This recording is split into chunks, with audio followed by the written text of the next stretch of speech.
This video is number 3. It's turning out to be a series about April 20th and what we will do or what we should do if Trump invokes the Insurrection Act, as is outlined and planned for in Project 2025. And so here we are at what if we don't stop it? If it's not stopped and Trump enacts the Insurrection Act, at that point, we probably only have 48 to 72 hours to try to stop everything from happening after the executive order.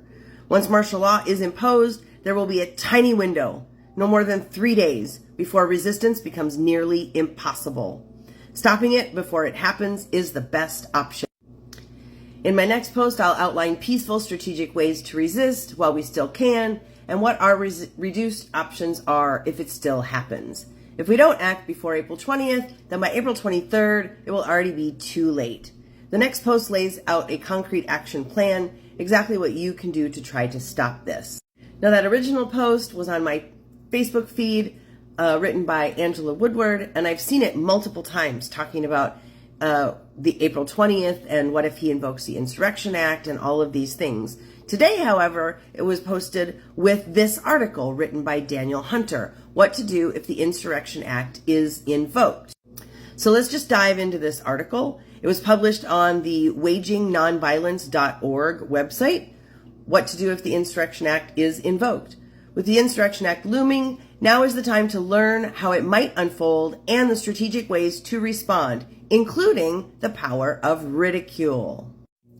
With President Trump constantly flooding the zone, there's a chance to think ahead about the possible implementation of the Insurrection Act. One of Trump's presidential actions calls for the Secretary of Defense and Homeland Security to submit a joint report by April 20th. That is Pete Hegseth and Kristi Noem. And we know they're already in his pocket. The report will offer any recommendations regarding additional actions that may be necessary to obtain complete operational control of the southern border, including whether to invoke the Insurrection Act of 1807. President Trump loves direct control, and so it strikes me that invoking the Insurrection Act is very likely. This occasionally used provision empowers the president with few legal limitations to deploy U.S. military and federalized National Guard troops inside the country. Part of Trump's power resides in constantly growing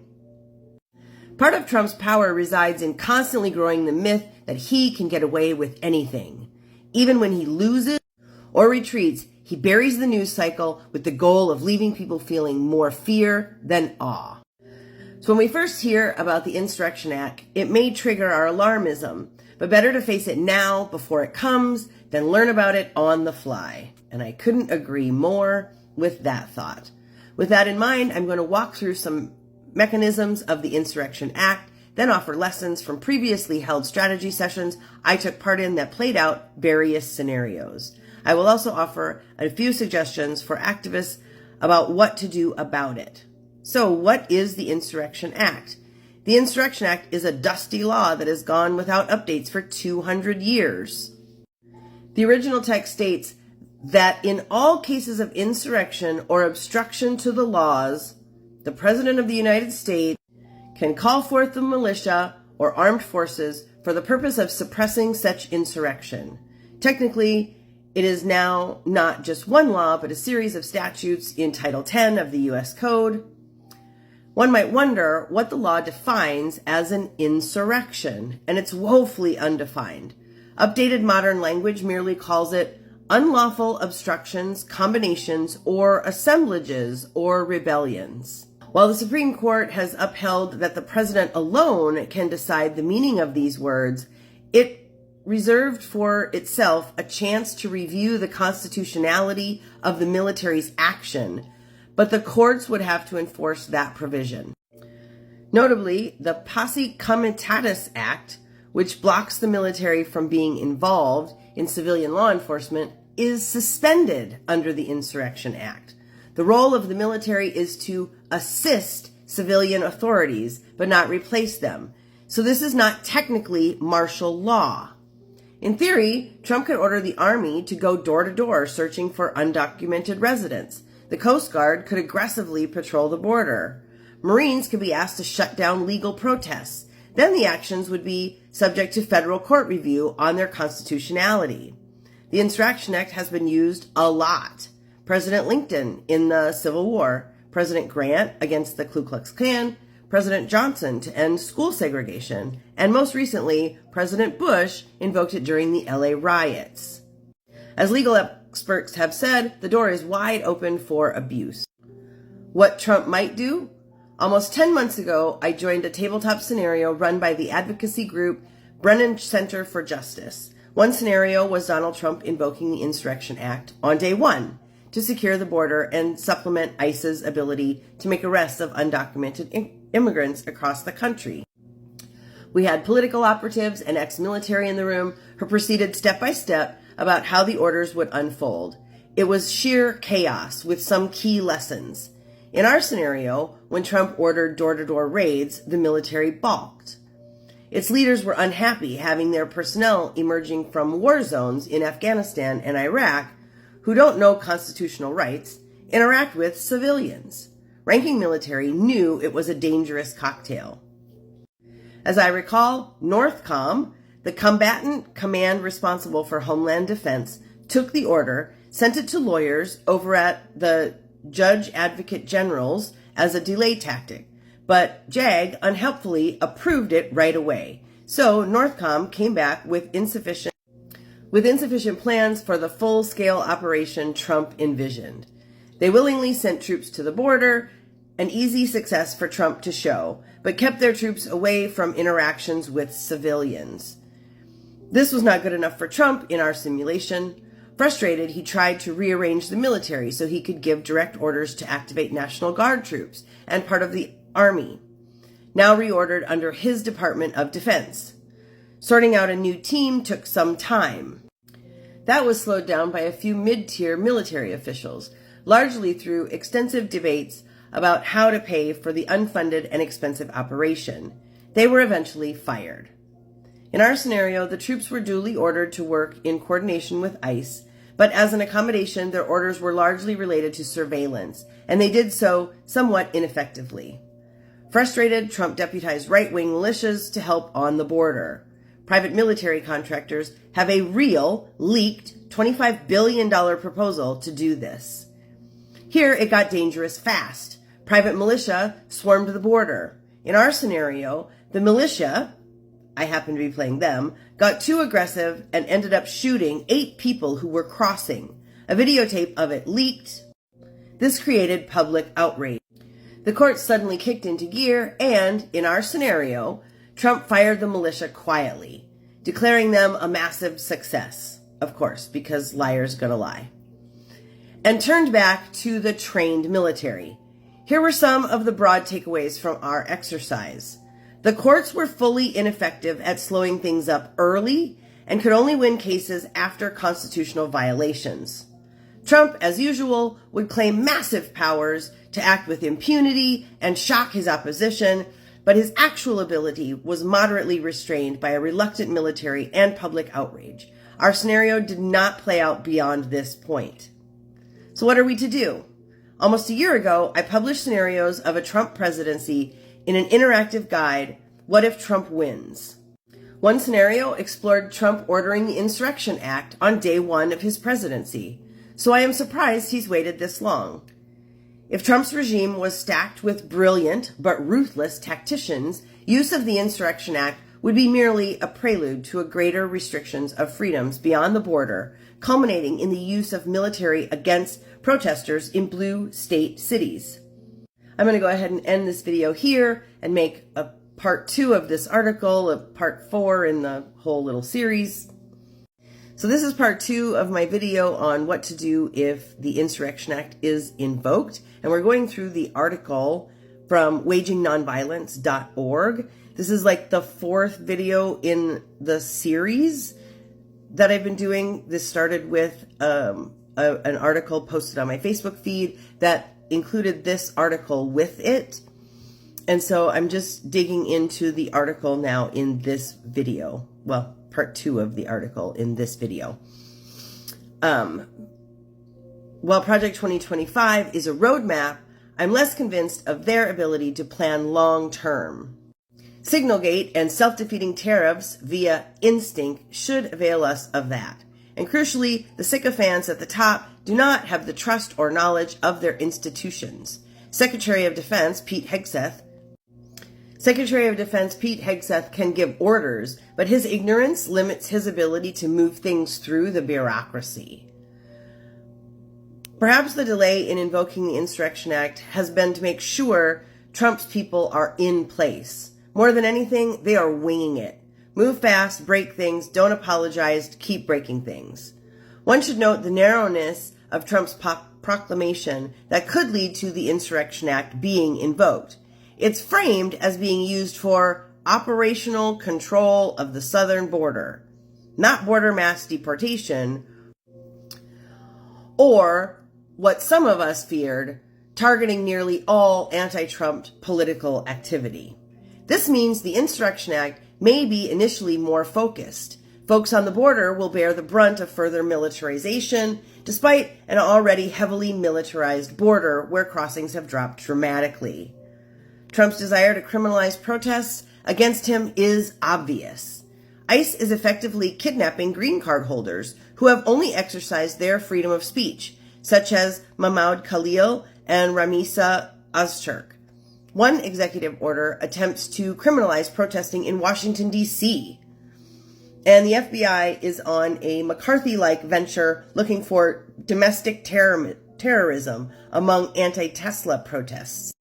It therefore appears that Trump would relish the opportunity to use the Insurrection Act more broadly against opponents. Of course he would, because he's all about revenge of anybody who he deems superior to him. If the first move is somewhat limited in scope, for example, the border and ICE enforcement, he will look for a violent spark that he can claim as pretext to expand the scope more widely. Violence at protests would be the quickest way for him to get there. This could take the form of protesters engaging in disciplined acts of property destruction, but better for Trump if there were scenes of bloody street fights. If his opponents don't hand it to him, prepare for him to egg on already twitchy counter-protesters or use agent provocateurs. We saw this when the BLM protests happened after George Floyd's murder, and all of the MAGA idiots that infiltrated that to just cause violence. Violence in the streets feeds Trump's strongman image because he needs to fake one. He's not a strongman. He has to fake his own image always. So of course violence will feed that image. This is consistent with the authoritarian playbook. Authoritarians love some violence in the street. It allows them to swoop in with crackdowns they claim will protect the population from criminals. In fact, ordinary scared people may even call for crackdowns to restore peace. To make these moves backfire, we can actively project calm and communicate a commitment to order, kindness, and non-violence. We can use positive messaging and calmly explain the likelihood of future repression in a way that reduces fear. We can behave in ways that inspire, like mass dancing in the streets, or standing clearly for values like sunrise movements, protest with school desks outside the threatened Department of Education. If they can't bait the movement into violence, they'll almost certainly instigate it. In 1990 Serbia, Slobodan Milosevic, I probably butchered that name all to hell, called upon the paramilitary to show up at the same date and location of planned opposition protests. When inevitable violence happened, he'd order the military to crack down severely on protesters. This seems like a playbook Trump would know how to follow. Once a pretext is declared, our fight cannot be internally about how we got there. Whether there is violence by agent provocateurs or frustrated folks from our side, we have to seek unity amongst the broadest coalition. Our response has to be swift and unified. We need to loudly condemn all state-sanctioned violence, including physical attacks, threats, and inequality that have pushed us to this moment, saying, "The gross acts of violence are on one side. the kidnapping of protesters, the bombing of civilians around the globe, and the assault to the Constitution. We decry all violence and Trump's attempt to divide us. We are a peaceful people who want freedom. If Trump uses the Insurrection Act, the ways to constrain him are largely by public pressure, a reluctant military, and courts after gross violations. Political strategist Anat Senkar-Osorio has defined three strategies for public pressure in these times: refusal, resistance, and ridicule. Number one, refusal. Few of us are situated to encourage the military's refusal to obey unethical orders. It's the most top-down institution in our society. Still, while many of the top military and its lawyers may now be toothless loyalists, officers are positioned to gum up orders. Some of this is happening already as veterans and others are talking to folks in the military. More of that will be needed by those in a position to influence the military. Another method of refusal comes from our scenario planning sessions. It's based on the technicality that the National Guard cannot be activated twice. So governors can activate their National Guards even without orders, and then the federal government can't repurpose them. Among border states, one could conceive of Democratic governors in California, New Mexico, and Arizona, but not Ruby Red, Texas, calling up the National Guard by mid-April before the insurrection is invoked. Number two, resistance. To date, Americans have engaged in an awful lot of resistance. Our protests have been far more numerous and frequent than in 2017, with over 2 times more protests in 2025 than 2017. Resistance should start with updating Know Your Rights trainings when interacting with military, reaffirming protest laws and jurisdiction, and remembering that military officers and rank and file know little about constitutional rights to protest. Because of that, we should learn to document. Videotape everything for your protection, the inevitable court cases, and for stoking public outrage. A reminder of how extreme this can get comes from Portland, where I live, where Trump ordered terrible crackdowns on protests by federal troops in 2020. Unidentified federal forces scooped up protesters and threw them into vans. National outrage was dimmed by the narrative that protests in Portland were violent. They weren't. This is a further reminder of how petty violence is the spark the administration wants, and how we need a simple message. We are not violent. Trump is. Governors can assist now by placing the frame back on the real crisis people are living through. They can activate their National Guards to address housing and affordability crisis, or assist with the depleted efforts of FEMA and CDC from DOJ's cuts, and from the fact that the Republicans refuse to fund them. This is both tactical and reframes the issue. Should those of us concerned about Trump's actions organize a mass protest right after an Insurrection Act is ordered? My current thinking is no. Rushing to the streets with future fears, especially if his order is somewhat targeted, will likely backfire. The vast majority of Americans see border security as a legitimate issue. Shouting fire isn't the only way to get people out of the building. I'm going to pause this right here and go for part 3 of this article, part 5 of the whole series from start to finish, and we will catch up with ridicule in the next video. So this is part 3 of this article, what to do if the Insurrection Act is invoked, that was put out by wagingnonviolence.org. It's part 5 in like an overall series that started with an original post that I have seen repeatedly on my Facebook feed, and that was attached to this particular article that we are going through now. And so we are up to this 3rd section right here, which is the final piece, and it is about ridicule. Thankfully, we have yet another option. In the face of the overwhelming terror, this is something we've seen less of. There have been ads mocking Musk, Tesla, now with white power steering, or Tesla goes from 0 to 1939 in 3 seconds, the swastika car. There's the hack into government offices with an AI video of Trump kissing Musk's feet, or the TikTokers hunting Teslas with anti-Musk messages. The most recalled truck in 2024.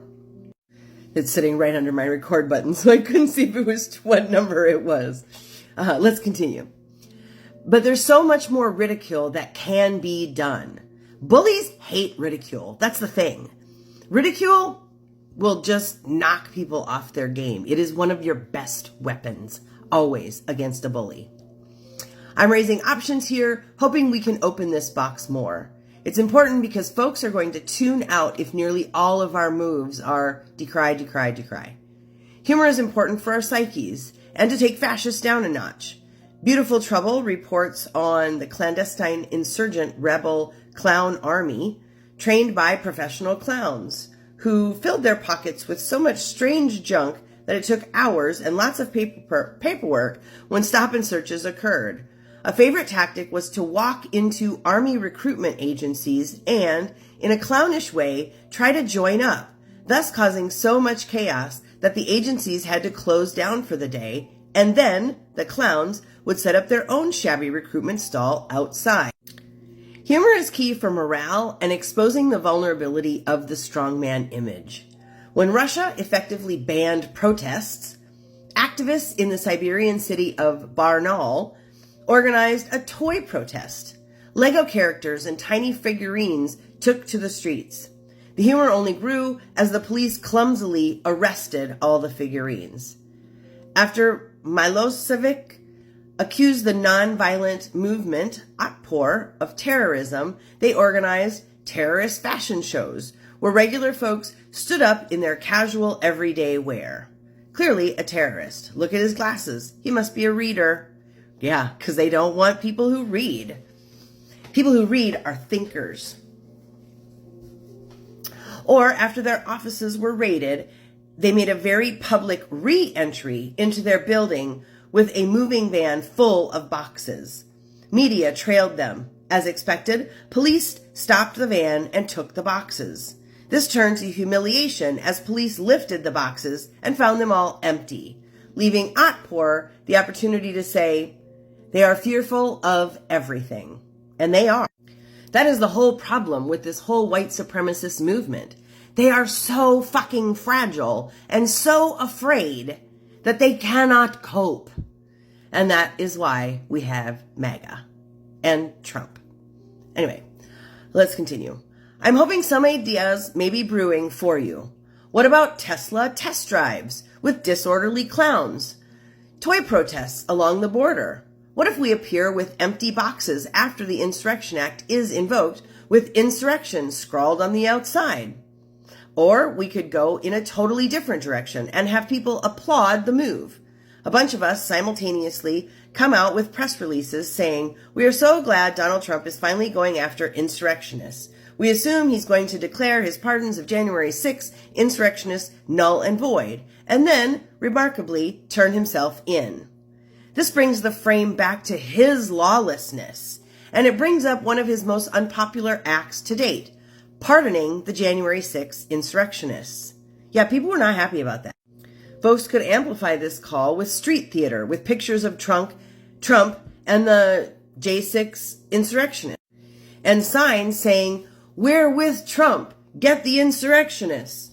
Some could go to the border and hand maps to military officers with the location of the insurrectionists in Washington, D.C., and be utterly confused about why undocumented folks are getting targeted. The image we want to raise is one that contrasts law-abiding undocumented folks woven into our community versus the lawless cabal of mostly white men that Trump lifts up as heroes. Right, the DEI hires that he loves so much. This is the contrast that helps build public outrage. Admittedly, this won't stop bad things from happening. At this stage, there's no strategy that assures that. But setting ourselves up with a storyline we keep telling helps us stoke public outrage so that when awful things happen, we can move people to action. All of this is bigger than just decrying Trump's use of the Insurrection Act. which risks just sounding shrill. We need to pitch the bigger story and spark actions about more than just the potential risks of the Insurrection Act. Yes, this is about law and respect for each other. This is about the fear that Trump and his lawless brothers in arms are trying to provoke. By adding a little ridicule to our mix, we can help shake up and shape up that story. Again, this article was published on April 4th by Daniel Hunter in the wagingnonviolence.org blog.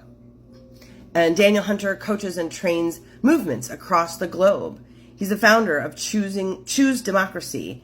He's helped stop Trump's coup attempts. He has trained extensively with ethnic minorities in Burma, pastors in Sierra Leone, and independent activists in Northeast India. He has written multiple books, including What Will You Do If Trump Wins?, Climate Resistance Handbook, and Building a Movement to End the New Jim Crow.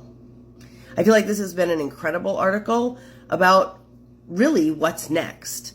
I really wanted to talk about, the potential protests that are coming up on May 1st, but since April 20th comes before May 1st, we need to talk about this and where this is going. So please leave comments what you think about this article, or if you want to see more of this, if you hate this content, let me know.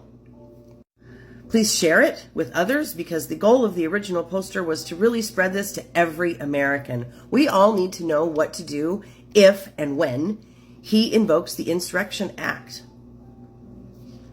So please like, comment, and share, and stay safe out there, most important of all.